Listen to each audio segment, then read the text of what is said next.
President Rodrigo Duterte on Wednesday, September 22, says face shields will no longer be required outdoors in the Philippines. He says face shields will only be required in areas that are identified as 3 Cs: closed, crowded, and close contact.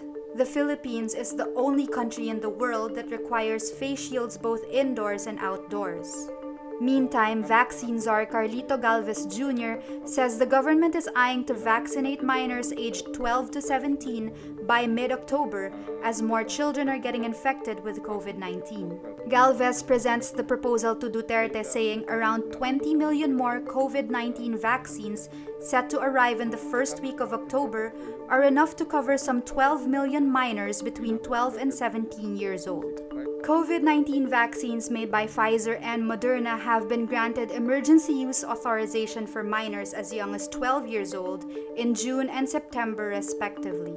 Despite this, the government said its vaccination strategy would still prioritize vulnerable groups due to limited vaccine supply. Manila Mayor Isko Moreno says he will support the Philippines' return to the International Criminal Court or ICC if the move will give a good impression to the world. Because we need cooperation.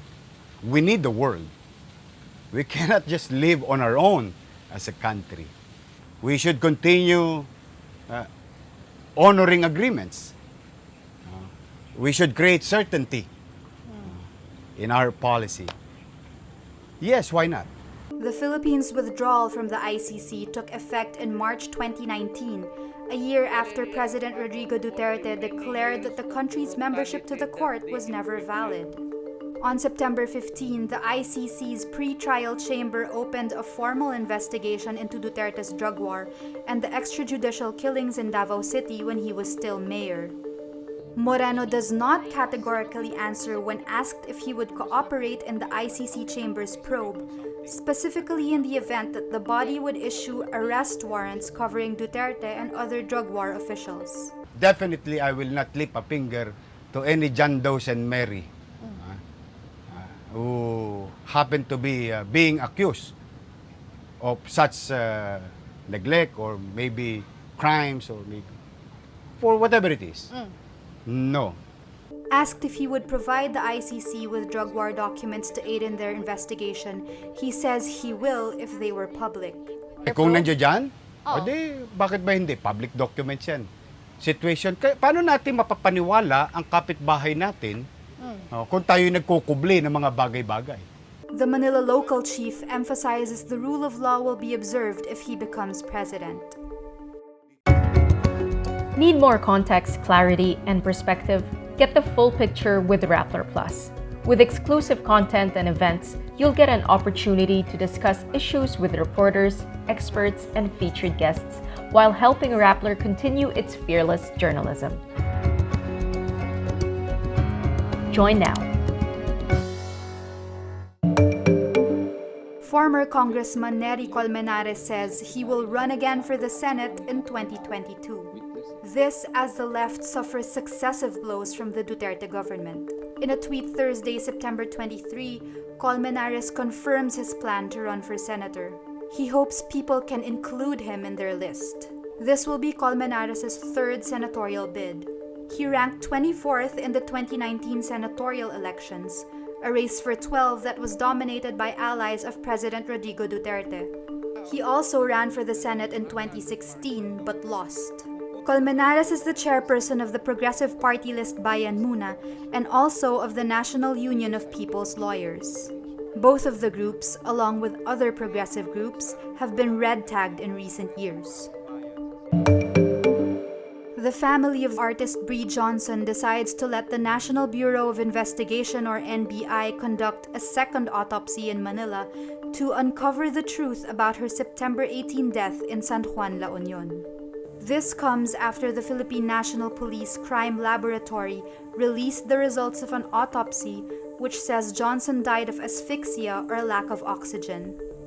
The report says Johnson tested positive for cocaine use, just like Julian Ongpin, her companion on the night she died. Police charged Ongpin for possession of cocaine but released him from detention. Ongpin is the son of Bobby Ongpin, one of the wealthiest businessmen in the Philippines and former trade minister during the Marcos administration. While police are not ruling out a likelihood of foul play, Region 1 Police Chief Emmanuel Peralta says it is more of a possibility that Johnson committed suicide. Police say they recovered antidepressant medicines owned by Johnson and her PWD card indicating a psychosocial disability from the hostel room she shared with Ong Pin.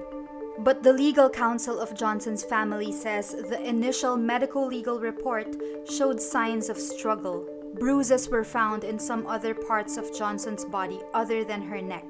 The counsels also say Johnson's family viewed CCTV footage from the Flotsam and Jetsam hostel. They say based on the footage there was an altercation between Johnson and Ong Pin minutes before she was found unconscious in their hotel room. Pop star Britney Spears' lawyer asks a Los Angeles judge to end the 13-year-old conservatorship by the end of September.